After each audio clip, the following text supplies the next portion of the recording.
Oh wow, you you forgot to load the video up again. Oh, did I? Yeah, here we go.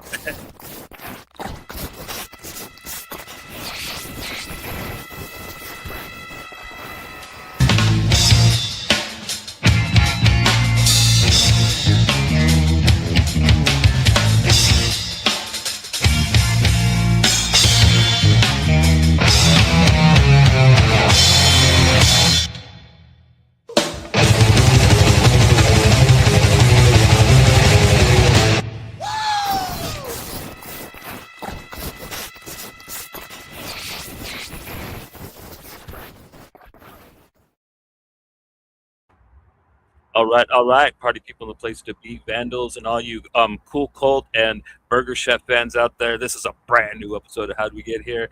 And tonight we are wrapping up our Power Pulp Power Week with I'm so excited to be talking to this guy. When we first discovered Power Pulp, I asked Joe, like the first stuff that I really gravitated to, and I was like, I want to get first was Tony's stuff. So I'm really excited to be talking to him tonight. He's a comic book. He's a rock star. This guy fucking does it all. He's punk as fuck. Go ahead and say what's up, man. What up, though? Cool, cool. Hey, Joe, it's your half of the intro, bro. All right, man. So this episode of How'd We Get Here is brought to you in collaboration with my computer's slow. Is it up? Do you see It's it? up. Yeah. See, it's not coming up on. Oh, there we go. My computer's lagging. Brought to you in collaboration with Power Pulp Comics. All the best of self-published comics, all under one roof. Yes, my friends. Go check out the lineup of books. They have over 100 books, multiple titles, multiple issues. There's over 100 books available for you to browse through and pick up.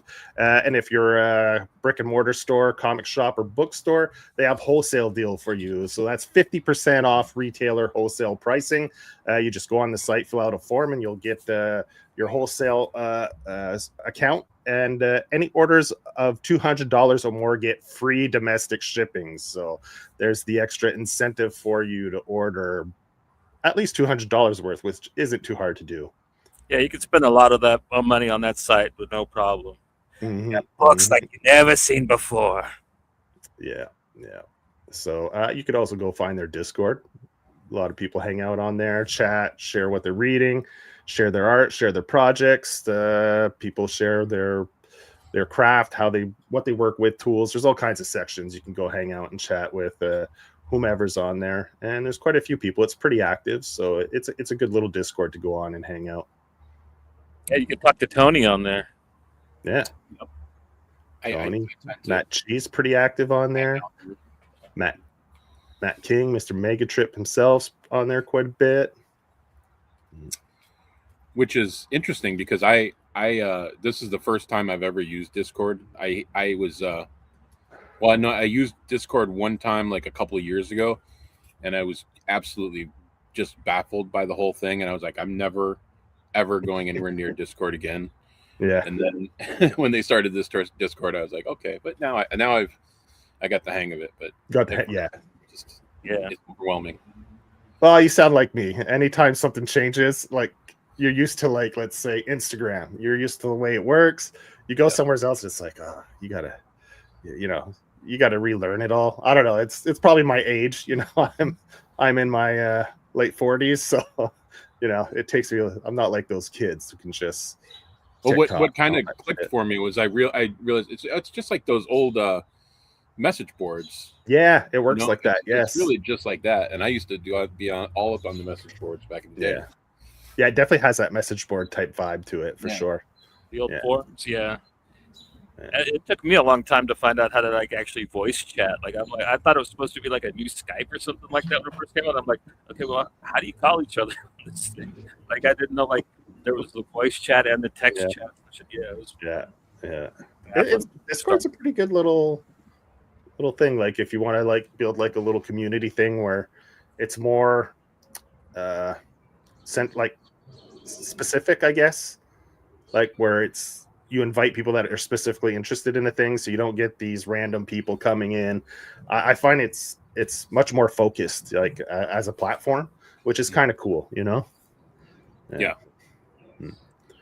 Okay, so we also have giveaways because we've been doing power hours all week. So we have a giveaway that we did an episode a while back for Star Wolf, which is written by John Coates and drawn by xHWGHx. Their Kickstarter is running right now. I believe I could throw up the QR code for that if people want to go check it out. There you go. I put the QR code up. You can go check that out. Back this book. It's another Power Pulp entry into the lineup of books. Once it's done, it'll be on the site, or you could get ahead of the game and go back this Kickstarter and get it that way. And there's a giveaway for this, like we do every Power Hour episode. We do a Power Pulp giveaway. So you find this episode on the YouTube and go down in the chats and write Power Pulp, and that'll give you an entry to win when once we spin the wheel and do the giveaway. Whoops. Earlier in the week on Monday, we had Brad Dwyer on. Same deal. We have a giveaway for this one. Go down into that episode's YouTube comments and write Power Pulp. Same thing. Write it down there for a chance to win, to enter. And the same thing for Thursday's episode. Go find Thursday's episode, write Power Pulp down in the YouTube comments, and you get a chance to enter once we spin the wheel for that episode for Rick Lopez. And same for this episode. You go down in the live chats. If you write Power Pulp in the live chats, you get 2 entries. And if you catch it on the replay, write it down in the YouTube comments below Power Pulp, and you'll get an entry. And we'll spin the wheel. You could win any of he has books. Yeah, you have almost everything up right now, right? You have all the 21st century and ULF Maverick and Randy Tucker, but if you get the new trade paperback. So yeah, this is a great time to be doing a Tony giveaway. Speaking of which, man, how is it having that double issue out? Or I guess it's a trade more than a double issue. It's a look at that cover. Yeah, it's like a digest size. It's a Tokobon size. Yeah, so it's nice. It's portable. Yeah, yeah. Show us the cover again one more time. I love that cover. Yeah, people. When is that? Did you send some copies into? Yeah, Power it's up on the Power Pulp site now. Yeah. Now, okay, cool. Yeah, I think end of last week, right around it finally hit up on there. Yeah, you got them just in time for the show you went to, right? Yeah, it was. The printing was a little bit delayed. There was some technical issues, but yeah, I got it just in time for the. I did the space convention last weekend, and I, got it just in time for that. So, yeah, it's all good. Cool. I'm locked and loaded with that. Nice. I went to go buy ULF Maverick on the site, and it sold out before I got a chance to throw it in my basket. So I'll definitely be next time I go on. I'll definitely be throwing that one in the basket. Yeah.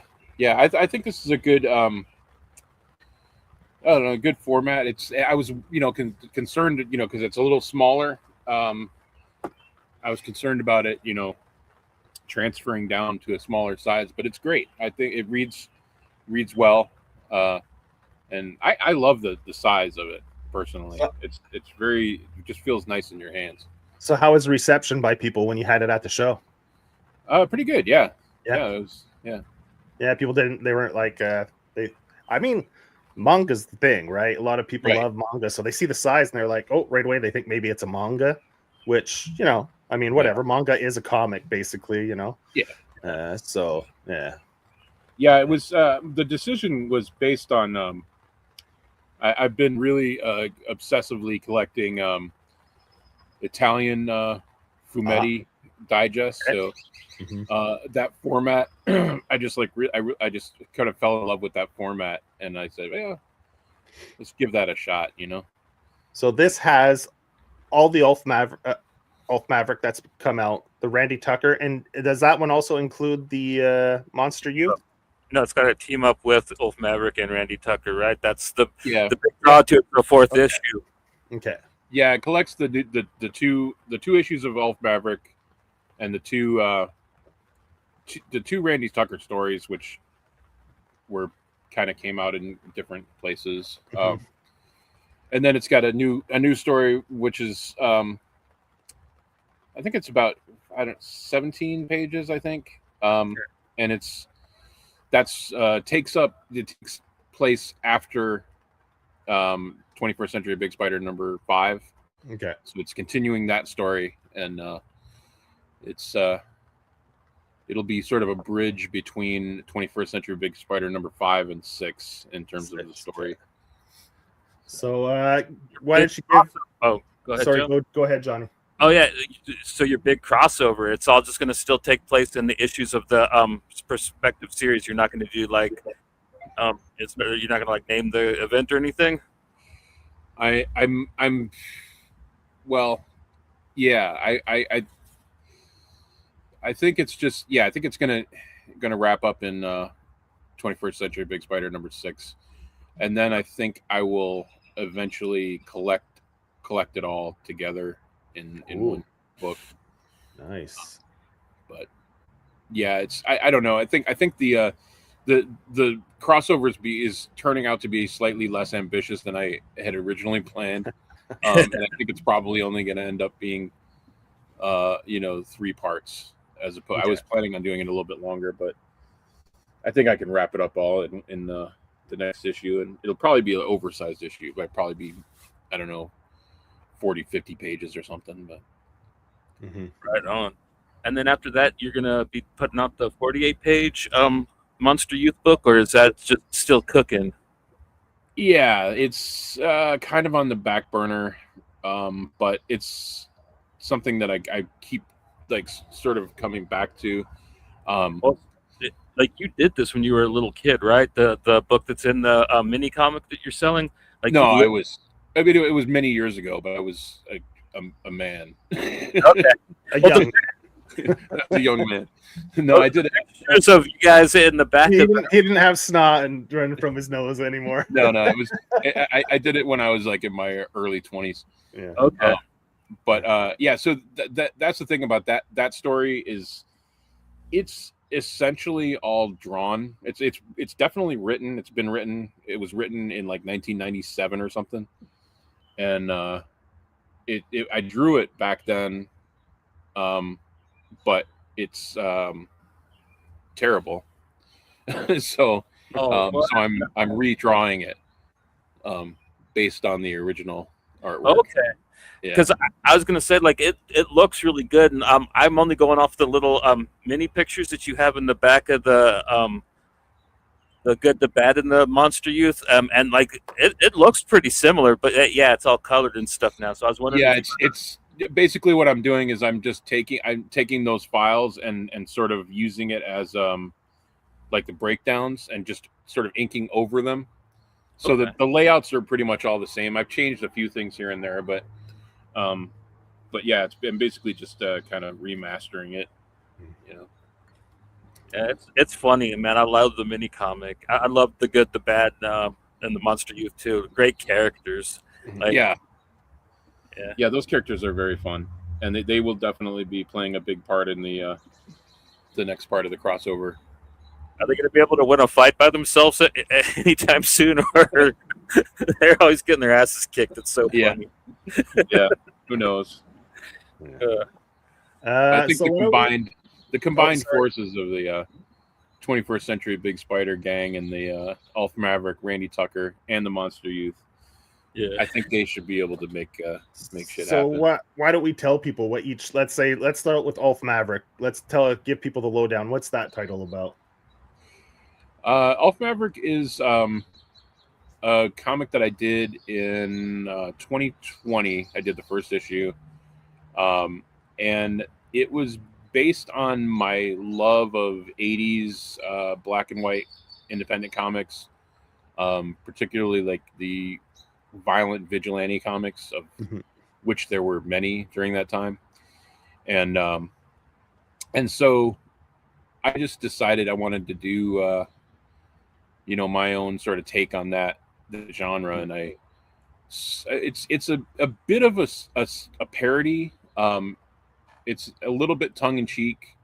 I try to play it straight, and I don't know if a lot of people get the humor in it. It's like some people don't, which is, whatever. But it's I'm kind of doing a little bit of a spoof of that genre. Yeah. And For sure. So so that's that I did that first issue in 2020, and then I did another issue a couple years later.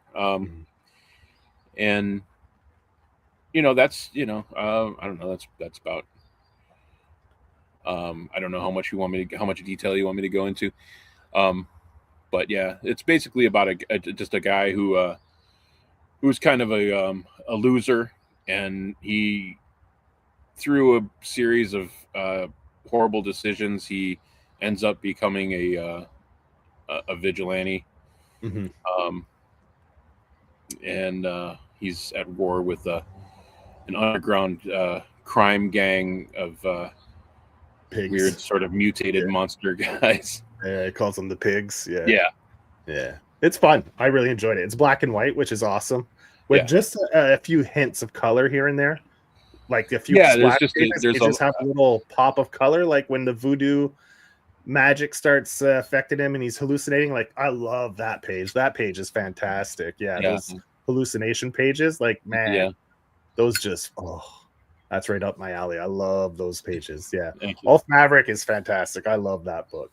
And the other book that I is the Randy Tucker was the other one that's part of that trade. So why don't you give people the lowdown on what Randy Tucker is all about? Randy Tucker is so when I originally originally released the first ULF Maverick issue, it was a flip book with the Randy Tucker story on the other side. And it was meant to be sort of both of these stories take place in the 80s, in the mid 80s, sort of mid to late 80s, and that was when I was a teenager and whatnot. So I was kind of there's a lot of nostalgic kind of because he's definitely, his costume is definitely like those 80s summer movies. High school kids finishing high school and summer starting, with the crop, with the short shorts and stuff, it's for sure. So the original intention when I did the flip book was to have sort of two different, it was supposed to be sort of like flip of different sides of a coin, where it's like ULF Maverick is this grim, gritty kind of dark black and white thing, and Randy Tucker is more fun, vibrant colors, just kind of an adventure thing that's not not really very serious. And that was Randy Tucker is based on kind of based on a guy that I knew, was a friend of my brother's, who was kind of he kind of claimed to be everything that Randy Tucker is, but he was just talking shit. So it was, I kind of just took that guy, and I was thinking, well, what if this character was everything that he said he was, and he just became this ultimate dude. He gives me that vibes like in Dazed and Confused, Matthew McConaughey. I get older and they stay the same age, just stuck in that, like his high school glory days, just reliving it. And he's also totally that guy. When I was reading it, when I was thinking like if ever it got like whatever, if it had like a live action adaptation, that guy from Workaholics, the guy with the long hair and the mustache, he could play Randy Tucker. He's got the look, and I've seen him kind of, he works out and shit too. He's in shape, so he already kind of is that Randy Tucker type guy. So like that he played in Workaholics. So I was thinking, I was picturing him in my head as I was reading it, and it just made me laugh. I based the look on this friend of my brother's, like the the glasses and the hair and the dirt stash and everything, and but I just made him like a He-Man type character, I wasn't sure, like I was looking at the covers and I was like, Randy Tucker, I don't know, he was dressed in like that Endless or whatever, what's that comedy, the Endless Summer or whatever it's called there, where like the long sports socks like he has and everything, and I was like, I don't know, man. Like, and then I read it and I was like, oh, okay, I get it now, and then I totally got a kick out of it. It was so much fun. Yeah, that's a fun book. I enjoyed working with Randy Tucker. Yeah. And then your big book. Oh no! Before we get to the big book, the other title was Monster Youth. So give us a lowdown on that one. Yeah, Monster Youth has a very long history, as we mentioned before. Yeah. I originally started doing these comics with a friend of mine, Mark McFinn, who he's a guy I've known him since like 7th grade, and we actually were we tried to start a band together in high school, Okay. but we never ended up like learning how to play anything. So we just were basically like a gang, Yeah. and we called ourselves Monster Youth. That's really what you called yourselves. Yeah. Okay, cool. Yeah. So all the characters in Monster Youth are based on real people. They're, okay. Yeah. So again, it's kind of like Randy Tucker. It's like just a fantasized, version of real people.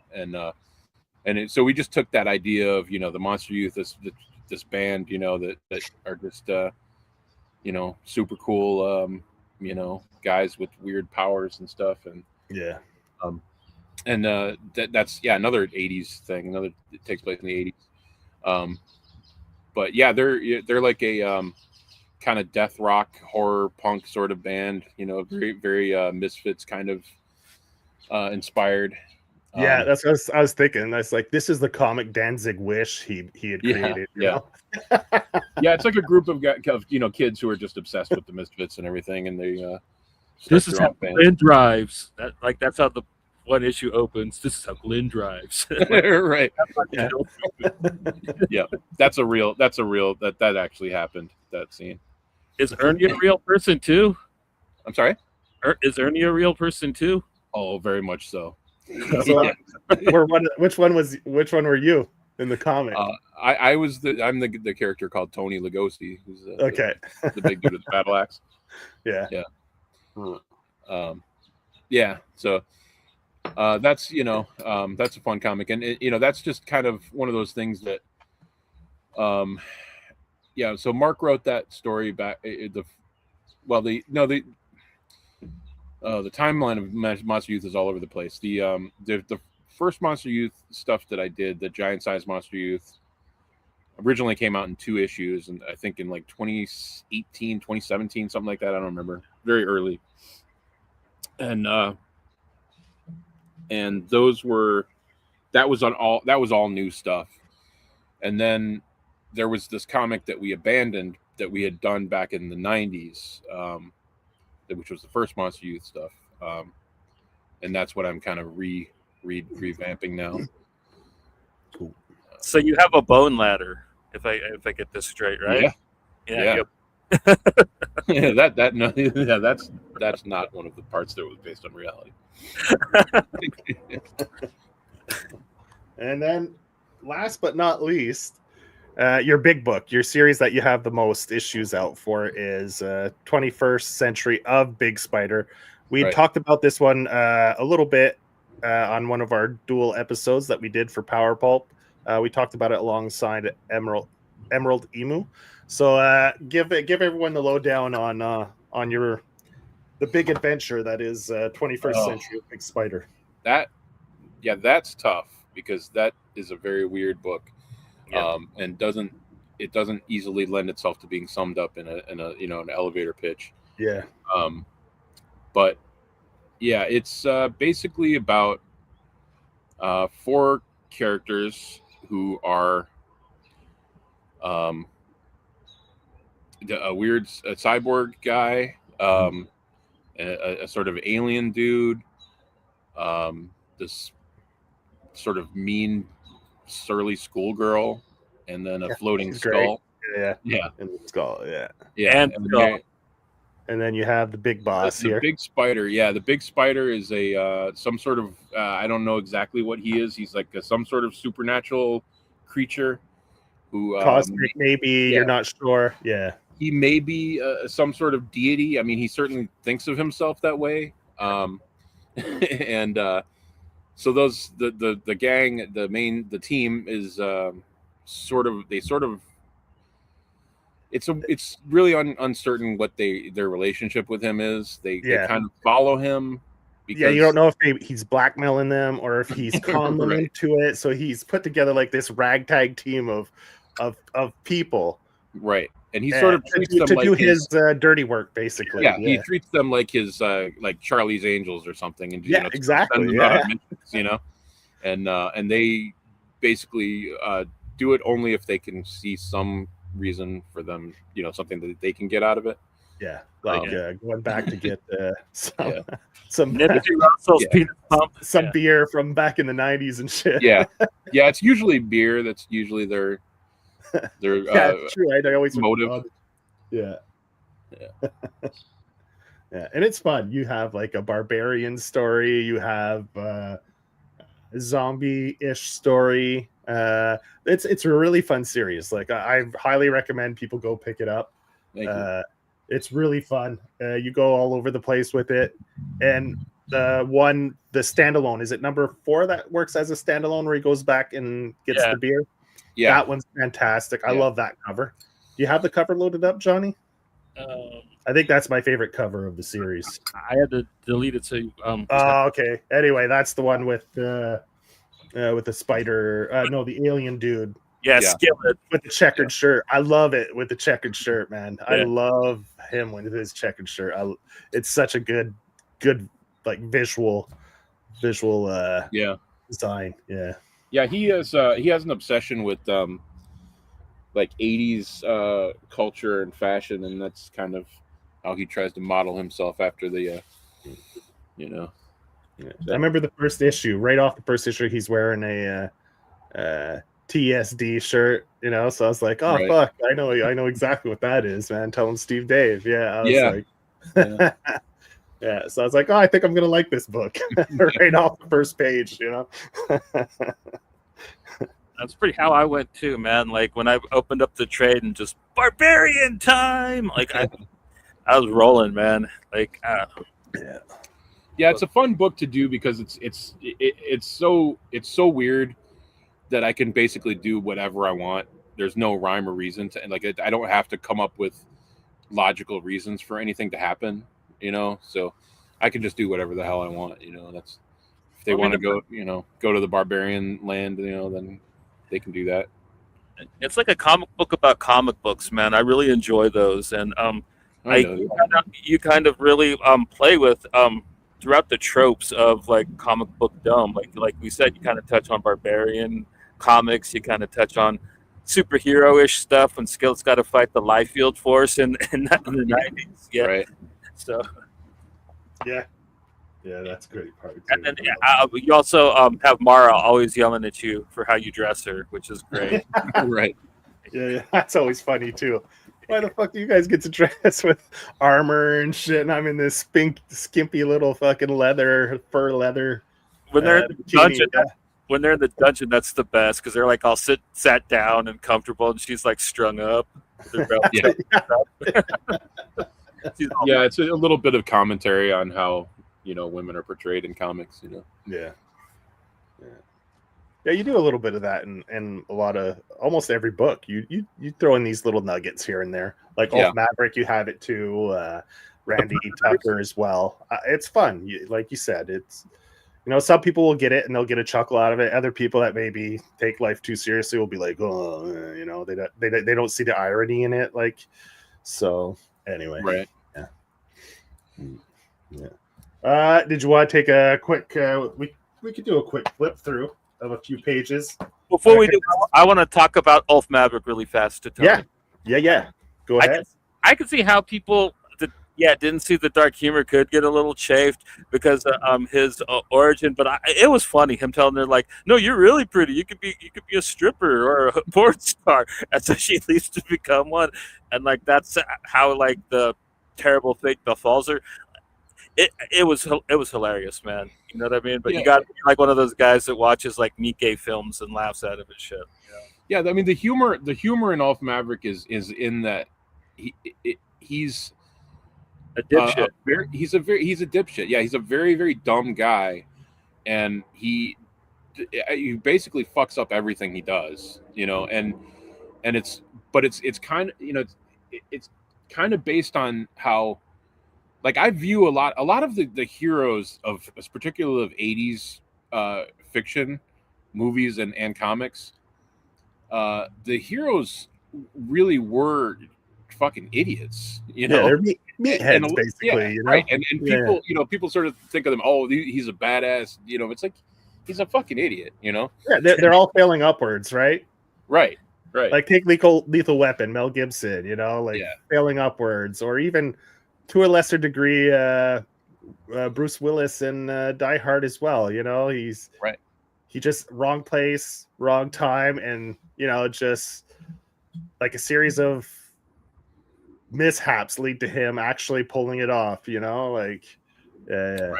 So, yeah. And even like the Schwarzenegger movies, they're all a bunch of goofballs. Like, I mean, just watch Predator, right? I mean, that has some of the best one-liners, I think, in all the movie's history. You have Jesse the Body delivering like that the Tyrannosaurus sex machine line or whatever, or and that's one thing that I realized recently as I was going through the pages, reformatting everything, is I realized I really missed out on opportunities. He really should have dropped some one-liners like that. That's a very like a hallmark of 80s, cool guys, and I just kind of dropped the ball on that. Yeah, that's okay, but like we said, like he's an idiot. Like he's even dumb to even pull that off. Like he kicks chicks in the chest. You know what I mean? Like, right. I love the Predators. They're so awesome. Yeah, the Predators are. I was. Yeah. You got any plans of like doing like a one shot with them or anything like that in the future? Maybe. I don't know. They figure pretty big in the new story that's in this new book. Yeah. Okay. Cool. Yeah. So when she walks in, I'm like, some Predator action going on in there. Yeah. I love her entrance when she comes in. It's like, what the fuck are you doing here? What the fuck are you doing? Like, kind of like the Spider-Man mime where they're pointing at each other. Right. What? No, you. Just idiots. And then the bad guy runs away while they're arguing. Like you said, just dumb people trying to do brave things, right? Yep. Yeah. All right. So this is finally reprinted and available again on the Power Pulp site. I think it's been back for about a month, back on the site. I think so. Yeah. So you can go pick this up. This includes the first 3 issues of 21st Century of Big Spider. So once again, cover is great. All your covers are good. Like, I mean, I enjoy all your covers. Thank you. This also ties into something that you did way back originally, right? The 6 Soldiers of Freedom. Oh yeah, 6 Soldiers of Fortune. Yeah. Yeah, that's a that's a mini comic that I did. I did that originally in like 1995, and I redrew it recently and put out a little handmade mini comic that's I still have available at conventions and stuff. It's got Mr. Hollis in it, right? Yeah, that's kind of his origin story. Yeah. He was in the Monster Youth. The 6 Soldiers of Fortune feature pretty prominently in the Monster Youth story. The what's it called? Where Walk the Monster Youth? Yeah, Where Walk. Yeah. Mm-hmm. And I love that you do this here on the side where you put the characters for people like me that always forget characters' names. Yeah. I did that because I realized that when I wrote my comics, I forget to call people by name in the dialogue. So you got Skillet, Mara, and Skull. His name is Skull. Yeah. And Skull and Spider. Yeah. Yeah. Yeah. It's because that's the most frequent typo in comics, right? That's throughout my years, I think that's the one that I've seen the most is Anne. I find that really funny when you say "and" before a word that starts with a consonant. I don't know why. I just find that hilarious.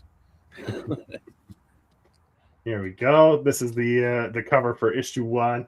And like Johnny says, you turn that page, right away you get a splash page right off the That's start. actually issue 2. Yeah.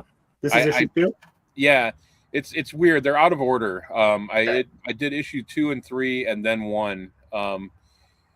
Mainly because I didn't feel like issue number 1 was a strong enough issue to have like be the first thing you see when you open the book. And plus, I thought the Barbarian, since the Barbarian story was two parts. 2 parts. I'll started out with that. Cool. Yeah, because I guess it doesn't really matter, right? If you think about the storyline, how the timeline goes, it doesn't really matter which order you read those 2 storylines in, right? Yeah, yeah. I mean, it's they're not really linear. Yeah. You know, it's not. Yeah. Yeah. Yeah, because I forgot. Yeah, that first issue. Then Barbarian Time starts with issue 2. Yeah. Yeah. So sorry. Yeah, that's the cover for issue 2. Yeah. Rubber. Why do you call your imprint Rubber Wolf? Oh, I don't know if I should reveal this. It's been a secret that I've kept for a long time. Oh, okay. It's not. There's nothing nefarious about it or anything. It's just a very, very deep inside baseball reference. Okay. So I always kind of leave it. I don't want to. I've told some people, but I'm just hoping that someday somebody will get it and say like, oh my God, this is a reference to this, you know, because it's yeah. That's kind of all right. Cool. Yeah. The first issue of ULF Maverick, you kind of do your logo like Silver Wolf Comics, Chris Silver's old thing. So I thought maybe you were kind of parodying that a little bit, you know? Or no, it just happened. That just happened to be that way. It was Coincidental. Yeah. And here you have the gang hanging out like they usually do on the couch, bored, drinking beers, doing whatever. I love this conversation, man, where like he's trying to figure out what the right thing to call him. Like, hey, motherfucker, don't call us henchmen. Pushing it. Yeah. What the fuck's Barbarian Time? Yeah. I love the colors here on this one. The greenish with the red. Nice. It pops. Yeah. Good stuff. Yeah. Yeah. I love the dialogue in this. It's fantastic. It's really funny. And here we go. They sends the gang to Barbarian Times. And of course, she's got the Red Sonja type outfit, right, going on. Yeah. This is where she makes the comments, right, about the outfit. This just keeps getting dumber by the set. Yeah, I love the dialogue, man. Just straight up. Yeah. And then Dan's skull turns into basically the demon skull from The Good, the Bad, and the Monster Youth. Is that a coincidence, or were they the same guy? The dude that was coincidental. That's okay. Yeah. That page there, by the way, has an incredibly inside joke, where she says they look like dancers from Watts Club Mozambique. Okay, which is that's a male strip club in Detroit that used to advertise heavily on TV in the 80s. Okay. So, yeah. Didn't they talk about that in the Monster Youth as well, right? Like they said that about that Chuck E. Cheese when they're like driving around looking for hell. Yeah. Yeah. Yeah, there's the line, Johnny, that you were talking about, where she's complaining about her metal bikini. Yeah, what are you complaining about? You get fucking cool horns. I get a damn metal bikini. Yeah. Trogor, Matt King. Yeah. Yeah. Great stuff here. The Barbarian intro, splash page on his horse. Good stuff. Yeah. Very proud of that horse, by the way. Horses are not easy to draw, and I think I nailed that horse. Oh yeah, for sure. Yeah, good stuff. So they're getting introduced to the what is it, Kilgore again, right, Johnny? Krogor. Krogor. Yeah, Krogor. Krogor, the corpse maker. Yeah. Yeah, so then all the people are coming. There's a part coming up that Johnny loves, and I think it's pretty funny too, where they're coming, they're gonna square off against this crew. So then they start fighting them. Great, look at this. That's just fantastic. This panel here with the axe right to the forehead. Love the green, the contrasting colors, just bam, with that blood, it just pops, man. That's a glorious panel right there. Anyone who likes fucking gore, man, you're gonna love this book. Like, it's got tons of like panels like that. Like, look at that one. just splitting the head in two with the eyeballs on each side. I mean, that is glorious. Look at that. With the green, with the red, the blood, it just pops the contrasting colors. Yeah. Then you have some fun Yeah, yellows and reds. You can't have a barbarian comic without some extreme violence. Yeah, for sure. Yeah. even though they are looking for Nipsey Russell's penis pump. Right. Then obviously you got the crackle because of you got a lot of Kirby crackle in here because of the skull character. Yeah. So you got some there. You got some in here. Got another beheading there. Yeah, good stuff. A double kill. Fantastic. two birds with one stone. That gives you extra points if you're playing video games, Yeah. And then they let this monster out. This is so This is good. great too. Freaking punches him so hard his head spins backwards, cracks his neck. It's got some great kills, man. You gotta love it. This is the part, right, Johnny? This is the part you love, where it's like, all right, release the secret weapon.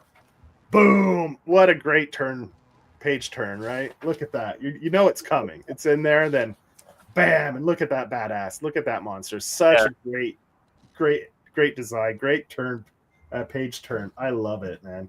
Monster. I love how you give all right, this is the character, this is his name, front and center. Almost like you created his own little title, design for him. Good stuff. Then, it's kind of a homage to the the old Kirby monster comics, Monster. Then Screwed Crowkill's it. like, nope. Nope. Take me. Yeah, man. Go ahead. I give up right there. I'll try to live to fight another day. Good stuff. I love it. So you're thinking it's gonna be like all these pages, right? You're like, oh shit, holy fuck! Like, oh man, did you see that? Then you're like, oh yeah, we're gonna see some killer. Nope. It's good. I love it, man. To be continued. This is where Johnny, where you're saying she's all tied up, all sexy like, and they're all sitting on their asses getting hemorrhoids. Then issue 3 cover. This is a great cover too. I love this cover. Yeah. This issue's hysterical, man. Mara. She's sassy. I like it. Her. It's a good character. Super sassy, man. Yeah. Oh, I love the colors here. The fluorescent. Did you color that with fluorescent markers or? Yeah, no, it's all digital color. Yeah, but it has that vibe, right? Like if you did it almost like you took out the highlighters and colored it with the highlighters. I love that. It really pops. Yeah. And the one where she's kind of breaking loose and it's red and yellow right above that one. Oh, when she gets angry, this right here. Yeah, coming up where she gets just the reds like that. Love that. Great action shot here too, where she's angry, so she's all in red. That's a great way to, put the characters in red. It really increases the rage. Yeah. Great. Yeah, I can never pronounce that fucking automopia. Automatopoeia, yeah, automatopoeia. If I say it too many times, I'll lose it again. Yeah, all the Power Pulp guys seem to be really good at it, man. Yeah. That's one thing that I really love about comics. Just the smack, and I love the spatter effect there. Just really good stuff. She's just murderizing this castle. I love the is this where we get to the double splash where it's just there we go. Where it's just showing the carnage and explaining murder spree, basically. Yeah. Good stuff with just the blood drenched down the steps. Really fun stuff. Yeah, bloodbath. The bloodbath begins. Yeah. Just almost like a pool of blood by the end of it, and she's on the bottom. Good stuff. Yeah, this is got another great subversion of expectations. This is almost as good as Krogor throwing down his sword when she gets to the queen, the evil queen. Yeah. Do you want to skip that part and leave it for people if they want to read it? We can skip over it. Well, yeah, that's go to other parts. That's a great twist with a really funny ending too. There's another cover here. Dingus McMahon. That's my G right there, man. I love Dingus McMahon. So he's a really fun character to write and draw. Yeah, where's another pin up here? Yeah. There's just so much great art for this book, man. It just looks so good. I mean, yeah, like these pages, I love that back and forth with the green and the red. Yeah. That's fun stuff. it's what they looked like when I was a kid, man. Like, I mean, like if you could find a colored indie comic that is like most of the time, unless it was like Dark Horse doing a Star Wars book, you were getting a black and white comic. You know what I mean? There, everyone knows what this is referenced to. Yeah, I love it. Great panel there. Jeff Darrow. This is the zombie story. This would be issue 1. Yeah. The zombie story. That's also got one of my favorite shorts too, man. Pants, where basically like Skillet steals like this breakdancer's pants, and then Dingus McMahon wants them. That was the other one, right? That I was showed the cover for. Yeah. Yeah. I'll go back to that. We could go back to that. There's the cover for this is the actual issue 1. I made a mistake earlier. Yeah. Got 3 shorts and stuff. Yeah, like the cave zombie. That's the initial story that you'll, if you collected them in the single issues. I love this with Skillet going in to see that she's thrown away her fast running Z. Yeah, because they had the dispute on what horror's better, like the exploitation style stuff from the 70s or like the newer what is it? What do they call them now? The boring shit that I have a hard time with. The elevated horror or whatever they call it. Anyway, half the time I find those movies so fucking boring. I think they were just making fun of fast running zombies versus slow movies. Yeah, but I mean it's kind of that was something that I absolutely hated when it was going on. Yeah, great. But that's the pants one, right? The Michael Jackson pants. Yeah, he just steals that fool's pants. It's like, hey, with the boom box, great stuff. Give me those pants. I should have used that as the thumbnail, man. Damn it. Where? Which one? Where he's yelling? Where he's got his hand out. He's give me those pants. Yeah. Great. Like that's total. Like the hand. Total Kirby, man. You see it right away. Skillet's so cool, man. Like he's probably like one of my favorite like alien characters ever. Yeah, he's a fun character. Yeah, he is. He's just like kind of unbridled id, you know. He just doesn't give a fuck about anything and just does whatever he wants, you know. Yeah, Mora and Skillet often steal the show when like steal scenes in this book, you know. Yeah. I like Ann Skull and Skillet sometimes when they're doing one-liners off each other. Like, funny. Yeah, the banter's great. Like I said, I love the dialogue. Dingus McMahon. Yeah. Is that based on somebody that you know? Just wondering. What, Dingus McMahon? Yeah. No. Okay. He's just I just you know, I just sort of tried to make the most sort of generic villain that I could, you know. Love that panel too. The with him flying, so good. Salby Sama panel. Yeah, fantastic. Yeah, you have it written right there. Yeah, great cover. Yeah, I mean, like if you want to just have a good time with comics, man, you can't go wrong with 21st Century, a Big Spider. Like it's fun, man. It kind of reminds me it has, I'm not saying that it reminds me of it, but it has the same energy as like Adult Swim when it first came out, you know what I mean? But it's a little it's a lot more focused than some of that shit. Like there is a lot of wild stuff that pops up in it, but like it's not like something new every 2 seconds like that was. But and like a lot of issues, it either starts or ends with them on the couch, kind of having beers. Yeah, a little sitcom-y. Yeah, good stuff. The gang. Yeah. And we get into the gallery. Is she old enough to drink? Just wondering. Mora? Yeah. She, you know, she's kind of in a state of suspended animation, sort of like, I mean, she's perpetually a teenager, almost like Golden Gale type of deal. Yeah. yeah, there's weird time stuff. So I'm planning on getting into that a little bit more, getting into her backstory a little bit more.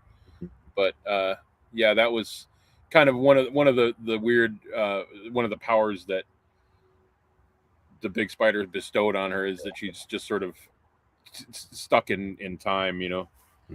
Hero Hotel wants to know: do you work from a script or thumbnails, or do you just dive right in and start drawing? With the 21st Century Big Spider specifically, I basically write the dialogue first. And yeah, if you look at any of my scripts for 21st Century Big Spider, it's basically all dialogue. And then, you know, it'll be like a small stage direction, like you know, so and so does something, but I mostly work the dialogue out first, and then sort of form the story around that.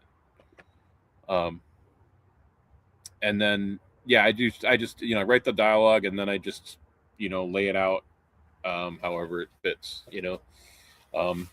Very rough thumbnails, and then I tend to draw, like I tend to ink from my thumbnails. Okay. I don't do a lot of penciling, and that's just kind of the way I work. I don't like drawing things twice, so Okay. I will pencil extremely roughly and then just work it all out in the inks. Yeah. Cool. Yeah, Probably makes it a little quicker too for you. it is. Yeah, it's dangerous, but you know, whatever. I mean, I think that's in art, not in art, but a discipline that people have a hard time with, where they want it to be too perfect. Yeah. You know, where they don't want to like they dread the mistakes they make, you know, and they don't.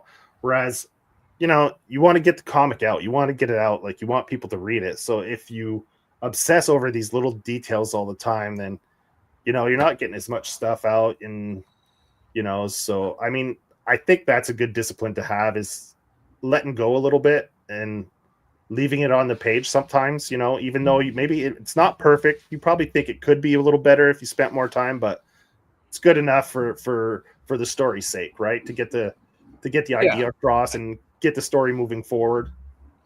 Yeah, I mean, that's really what it's all about, is just you know, I just like to make stuff. You know, I just want my art to serve the story, and and you know, I'm not really precious about it. It's just, you know, Yeah. as long as you know, you can tell what's going on and it looks cool, you know. I'm not really, you know, trying to, you know, compete with all these guys who have you know, these super slick art. You know, it's like it's not me, you know. Yeah, I love the style. I mean, it's great. It fits, like, I think it fits perfectly with like the vibe of the book, like the dialogue, the banter. I mean, it has a whole vibe on its own, right? And everything fits together perfectly. Yeah, I'm more interested in portraying like just the energy of the what's happening, you know. I just want it to look dynamic, you know, and not static. So, you know, that's Well, you pull that off, man. Your action's incredible. You always have like these really cool panels. Like I put this one up earlier, the ULF Maverick. Like just these great action poses. You know what I mean? That Very makes me think of like TMNT, that pose, you know, up on the rooftops like that with the moon in the background. Yeah. Here you have some great back matter in this, like from the beginnings, like when you did, like when you're just printing them out yourself, zine style. You know, the different iterations, kind of the evolution of the book from the early days. You know. Yeah, there's a lot of information in that book, like more information than probably anyone would ever want or need, but it's there, you know, in case anybody does.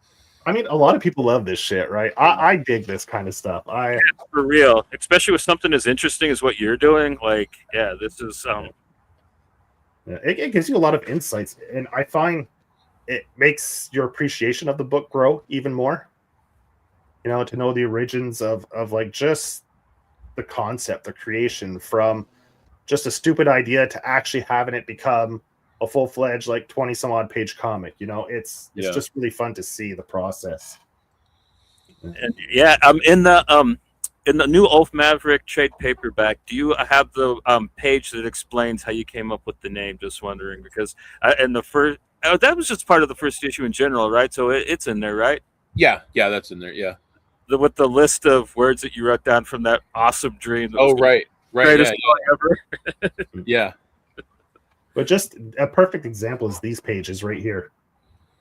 Yeah, those are all pages that I did in probably 95 to 97 or so, somewhere in there. Mm-hmm. Yeah.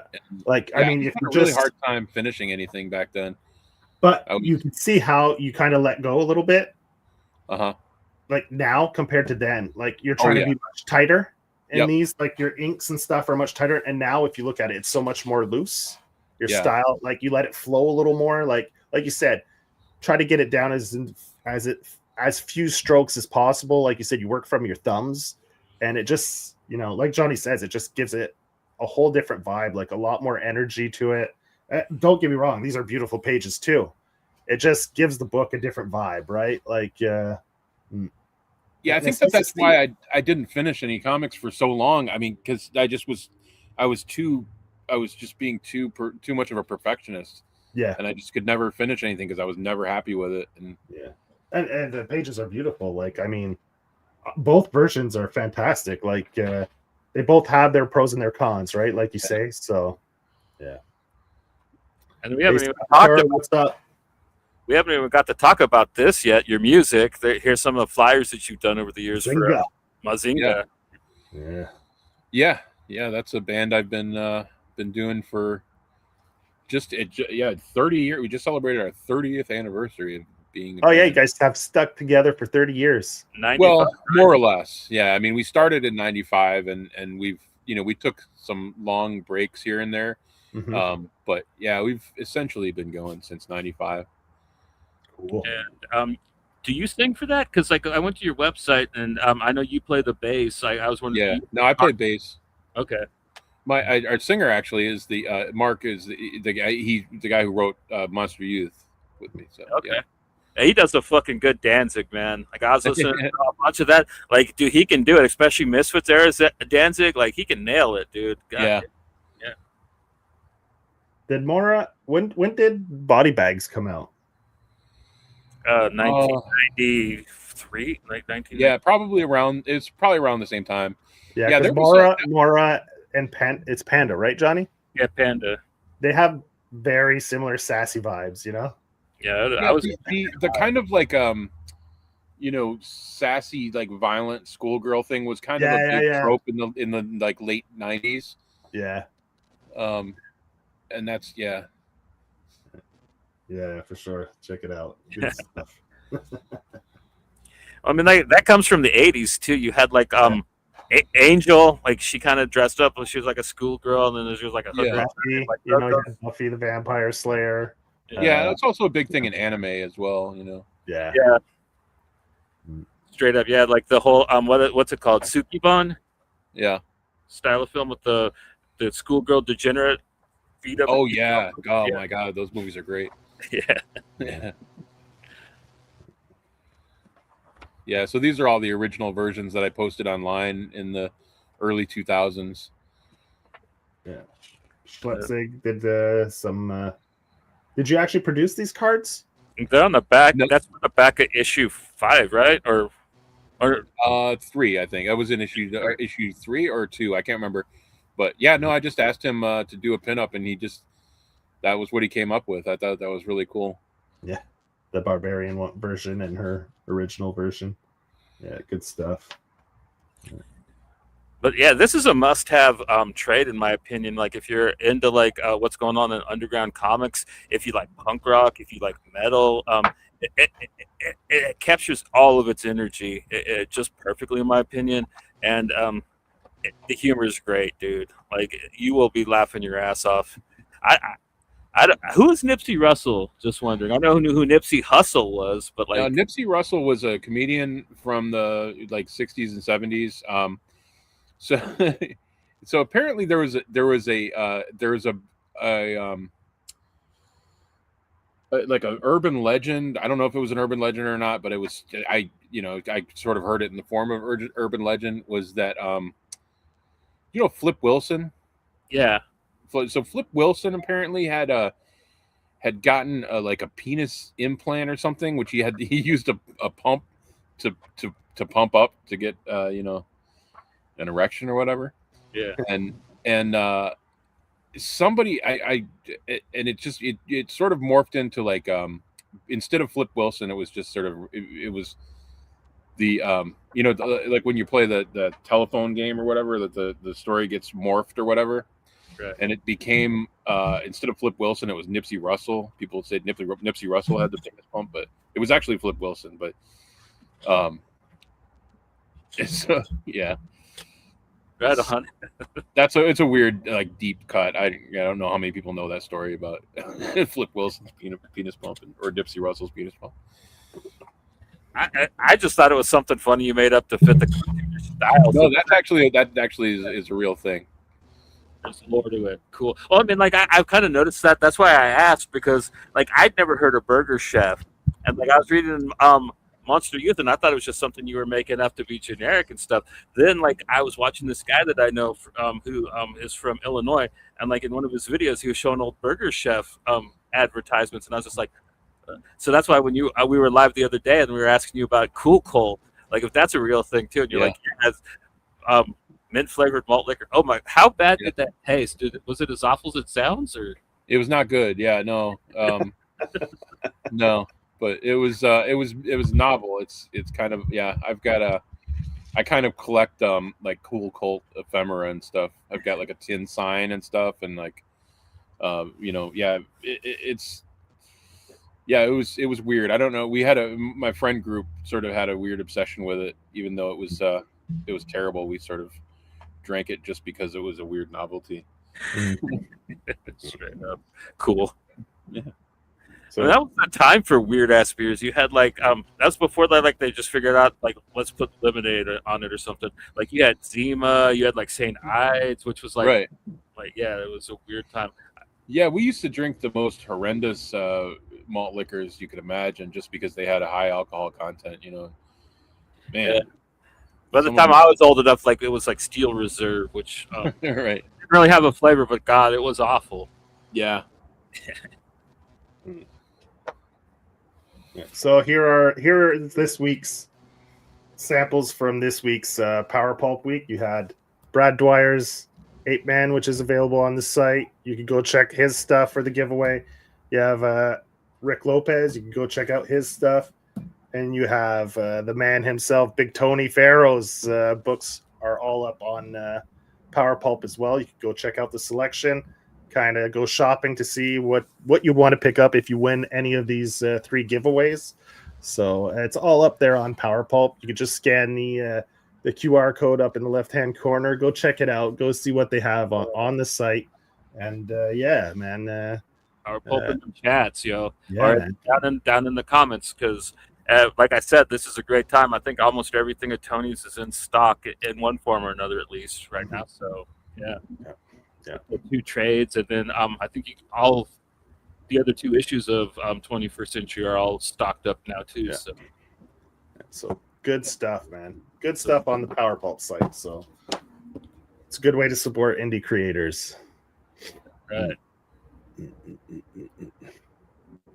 So, Tony, you got any like shows or signings coming up in the near future, or? Yeah, no, I don't think I have anything coming up until Heroes Con. I will be at Heroes Con. There's going to be a bunch of people. Power Pulp is going to be rolling pretty deep in Heroes Con this year, I think. So, yeah, I'm definitely looking forward to that. That's my favorite show of the year. So.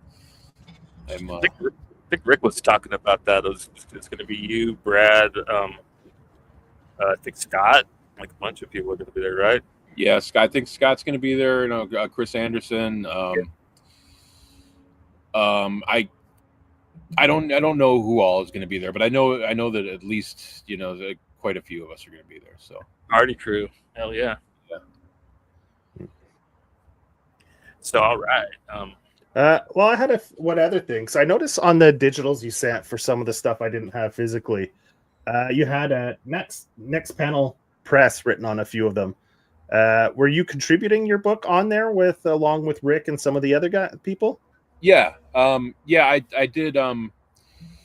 Yeah, I was doing stuff. I think that first the second Randy Tucker story, I think, was first serialized on Next Panel Press. Okay. And I think I was putting up the Monster Youth stuff up there for a while. Yeah, no, I was doing stuff for them for a while, but I just kind of it became a little bit hard to manage the schedule. Okay. Yeah, because it was like a weekly thing, right? Like a page a week or type thing. Yeah, I think it was or a strip or other week or something, but yeah. yeah. That was online, right? That wasn't printed, was it? Right. Yeah, it was just on online. Yeah. Yeah.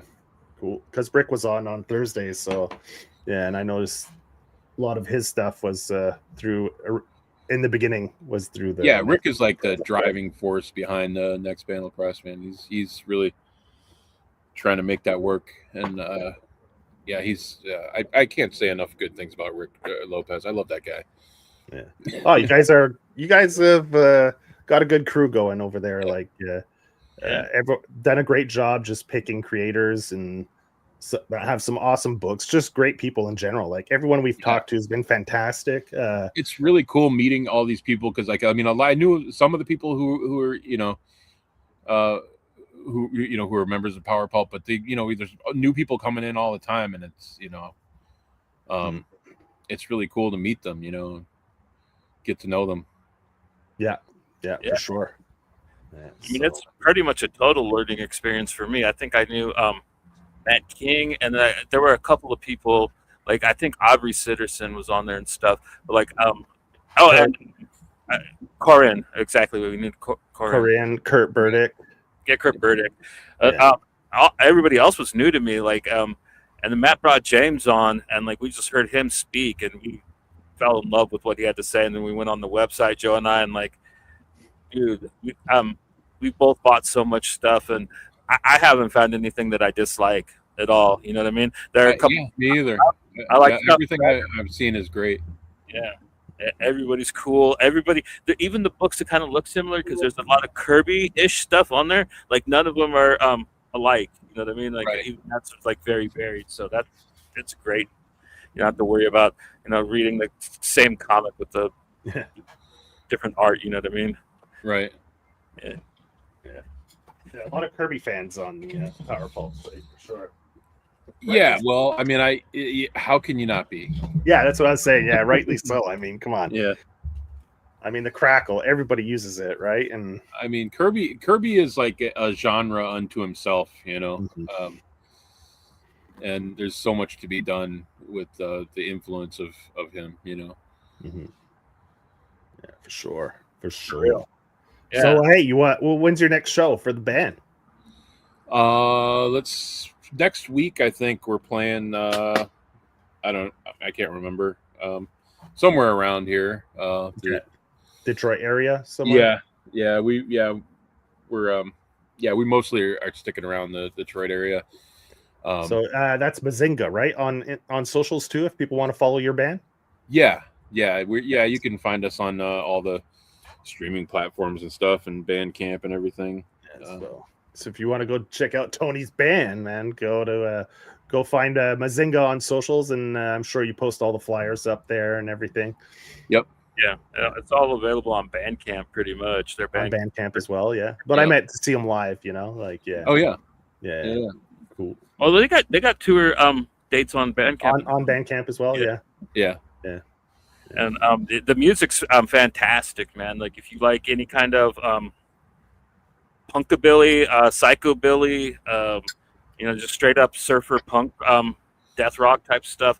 Like they kind of you guys kind of just do it, all of that type of stuff. You know what I mean? You vary from and like Psycho Kid to Misfits to Rocket from the Crypt type stuff. I mean, it's all. Yeah, we're kind of we're like one of these bands that we kind of just write stuff, that we like, and we're not trying to like stick to any particular formula. Like it makes it difficult when you're promoting yourself because you can't say like, oh, we're a such and such a band. It's like it's a lot of different genres mixed together, and you never. It's like you listen to one of our records and you never you may get a hardcore song one track, and then the next is like a surf song, and like it's all over the place. So yeah.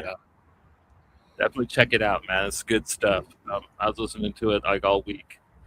Sorry I didn't check it out beforehand. I didn't really know too much about it. I did see like a thing for it in the ULF Maverick book. You have the soundtrack for it, but I thought it was a friend of yours that did it for you. I didn't know. My bad. Yeah, the ULF Maverick soundtrack was done by a friend of mine, a guy named Jim Vance, who's a great.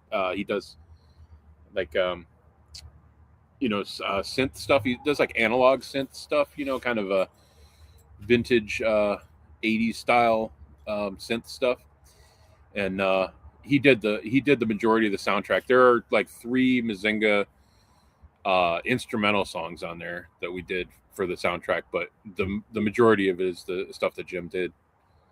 And he's a great. He's got a number of different musical projects, but his main one is called Whip Bats, and that's a really cool. You should check them out. They do really cool, synth stuff. Kind of spooky, like ominous kind of synth stuff. Like John Carpenter, or kind of more Murder Droney, or yeah, more like very, very much. Yeah, Carpenter is a good, good reference. Sort of video game soundtrack sort of stuff. Yeah, it's cool. Cool. Right on. Oh yeah. Later in the month, for all you Power Pulp fans, we'll have Matt Chi will be on April 25th. We'll have Matt Chi on, talk about Soraya and his other works. So that'll be cool for all you. That's a really fun book. I really enjoy that a lot. Yeah. For all you Power Pulpers out there. Yeah. Our next episode will be Tuesday. We'll be back. We'll be doing a kind of a in memory of Sam Keith episode. It'll be a big Tuesday episode, and we'll do a flip through of Arkham Asylum Madness. Johnny picked this one for the book. We'll do a flip through on, but we'll go over a bunch of his stuff. But the flip through, I'll dig out a bunch of stuff. We'll show covers because he had some fantastic covers he's done over the years and works. So we'll just quickly go through what we have in our collection, and we'll do a quick flip through of Arkham Asylum Madness, because he wrote and drew that one, so it'll be a fun one to go through. Yeah, don't we also got Batmerk next week? Or Batmerk on Thursday, yes, the 9th of April. He has a Kickstarter running, Hell War. So if you want to go check that out, it's running as we speak. So go check out Hell War on Kickstarter and check that out. Then Sunday the 12th, we'll have our superhero comics. So we'll have a Super Sunday on April 12th. We'll go be looking through a few of the superhero comic books by Maddie Kane. Right. So Tony, man, thank you so much for joining us, man. We're big fans, and we can't wait to see what else you do, man. Like I really can't wait to get the ULF Maverick, Randy Tucker book just to see the team up. Like the hype is real, brother. Yeah, thanks, man. I really appreciate you having me on. It's great talking to you. Awesome. So, Johnny, you know what time it is. It's outro time, man. Yes,